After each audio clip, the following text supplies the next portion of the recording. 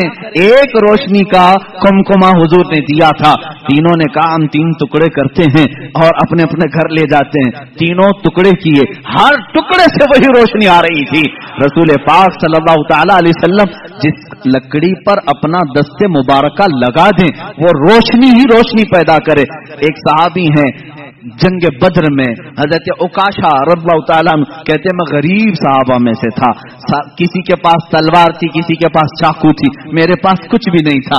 میں حضور کی بارگاہ میں عرض کیا کہ آقا لڑنا تو مجھے بھی ہے، جذبہ جہاد میرے بھی اندر ہے، غریب ہی ہے، غربت کی وجہ سے میرے پاس کچھ نہیں۔ حضور نے ایک لکڑی اٹھائی اور کہا جاؤ اس سے جنگ کرو۔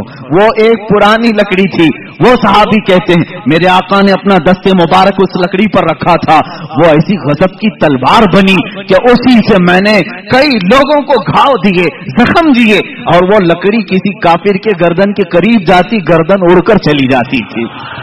وہ دست مبارکہ کی تاثیرات یہ الگ عنوان ہے میرے عزیزو، وہ چھو لیں تو اس میں برکت ہو۔ اب آؤ حضرت جابر رضی اللہ تعالیٰ عنہ کے گھر کی دعوت جو آپ نے سنا بھی تھا معجزات میں، حضور پاک صلی اللہ تعالیٰ علیہ وسلم کھانا تناول فرما لیے، کھانے کے بعد دسترخوان سے اپنا ہاتھ پوچھ لیا۔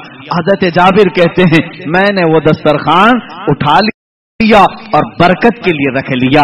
اللہ اللہ، اسی صحابی کا عقیدہ بریلی کے امام نے ہمیں دیا ہے، رسول اللہ سے جو بھی چیز متعلق ہو جائے وہ ہمارے لیے برکت کا ذریعہ ہے۔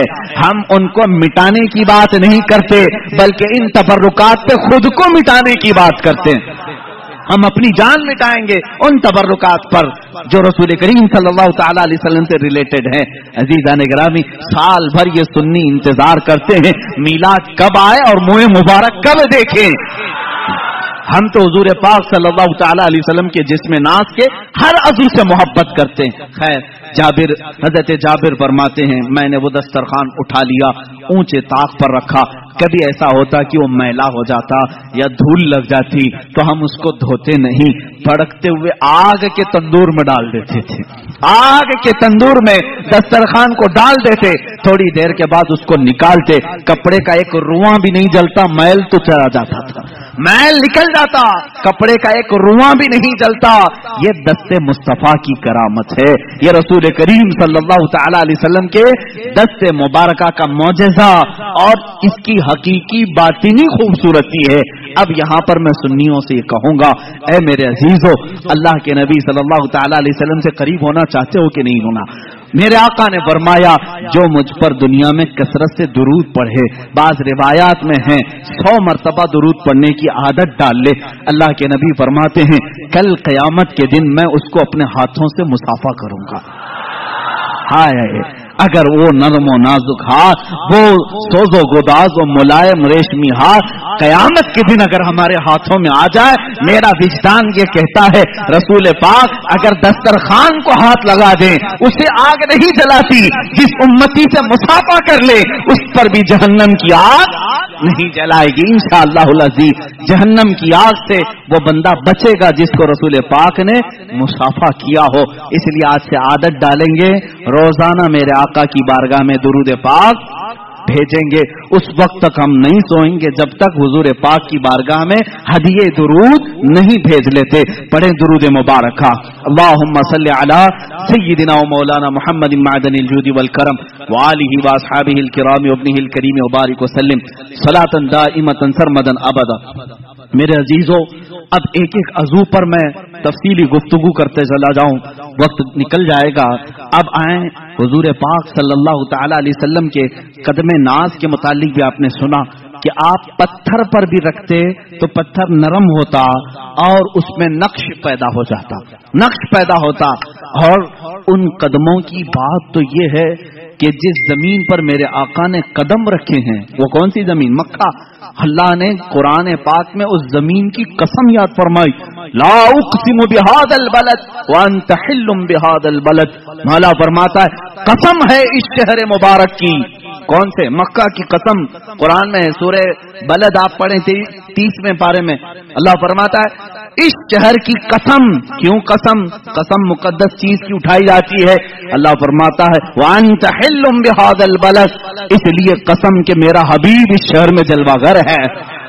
قدم مبارک کھائی قرآن خاکے گزر کی قسم، اس کفے پاک کی حرمت پہ لاکھوں سلام. رسول کریم صلی اللہ تعالی علیہ وسلم کے قدمہائے ناز جہاں پڑے ہیں وہ گل و گلزار بنا ہے.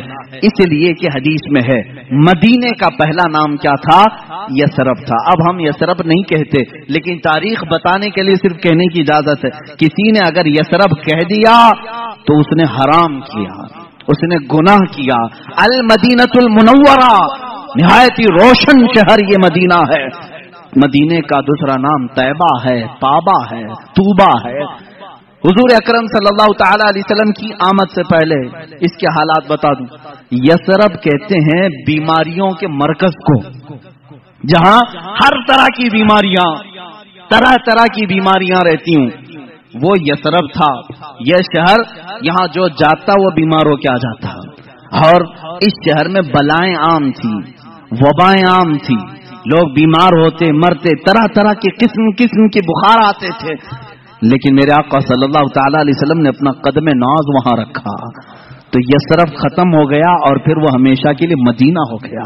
اتنا ہی نہیں، مدینے میں میرے آقا نے قدم رکھا، وہ بیماریاں تو چلی گئیں، وہ وبائیں تو چلی گئیں، بلائیں تو چلی گئیں، لیکن ساتھ میں میرے آقا نے اب یہ فرمایا اب یہ یثرب نہیں، اب مدینہ ہے. اس کی عزت یہ ہے غبار المدینۃ فیہ شفاء. میرے آقا فرماتے ہیں اس کی دھول میں بھی اللہ نے شفا رکھی ہے.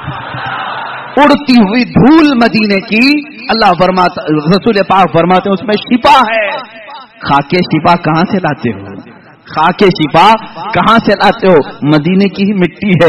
اس مدینے کی مٹی میں شفا آئی کہاں سے؟ مٹی تو زمین کی ہے، وہ قدم ناز کی برکت ہے.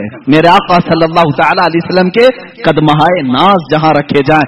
اب بریلی کے امام اعلی حضرت فاضل بریلوی رضی اللہ تعالیٰ عنہ نے اپنے اشعار میں جو تمنائیں کی ہیں وہ ہلکی پھلکی نہیں ہیں، ہلکی پھلکی نہیں ہے.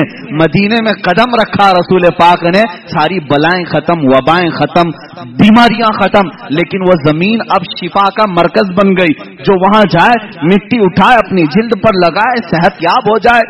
اب یہ حدیث پاک میں موجود ہے. اعلیٰ حضرت فرماتے ہیں یا رسول اللہ صلی اللہ تعالی علیہ وسلم، آپ کے یہ جو کفے پا کہتے ہیں تلووں کے نیچے والا حصہ، کف کہتے ہیں ہتھیلی کو، پا کہتے ہیں پیر کو. کفے پا پیروں کا جو تلوا ہے اتنا مقدس ہے کہ رکھ دے تو بیماریاں ختم، بلائیں ختم، وبائیں چلی جائیں اور پھر وہ مرکز شفا بن جائے. تو کیوں نہ میں تمنا کروں. بریلی کے امام نے یوں کہا دل کرو ٹھنڈا میرا وہ کفے پا چاند سا. چاند جیسا جو کفے پا ہے آپ کا یا رسول اللہ، دل کرو ٹھنڈا میرا وہ کفے پا چاند سا. سینے پہ رکھ دو ذرا تم پہ کروڑوں درود. تمنائیں کیسی ہیں. بریلی کے امام نے تمنا کیا کیا؟ یا رسول اللہ وہ کفے پا ذرا میرے سینے پر بھی رکھ دو تاکہ سینے کے اندر موجود ساری وبائیں ختم ہو جائیں. اور بلکہ حضور اگر کسی کے سینے پر کفے پا رکھ دیں اس کا سینہ بھی مرکز شفا بن جائے، وہ جس سے ملاقات کرے. اسی لیے یقیناً اعلیٰ حضرت کی دعا قبول ہوئی ہوگی. خواب میں کبھی نہ میرے آقا نے اپنا قدم پاک یا کفے پا سینے پر دیا ہوگا، اس لیے کہ نہ کہنا میرے رسول کی عادت ہی نہیں. اعلیٰ حضرت نے اگر دعا کیا ہے سینہ مبارکہ پر قدم ناز رکھا ہوگا تو اب جیسے مدینے سے بلائیں ختم ہوئی، وبائیں ختم ہوئی، مدینہ مرکز شفا ہو گیا. یہاں بریلی کے امام کا سینہ عشق و محبت کا امام بن گیا. جو سینے سے لگا اس کے اندر بھی عشق آ گیا، جو ان کی باتیں کیا اس کے اندر بھی محبت و عشق بھر گئی. یہ ہے قدم ناز کی برکت. اسی لیے بزرگوں نے کہا اعلیٰ حضرت جو ہے معجزۃ من معجزات رسول اللہ ہے.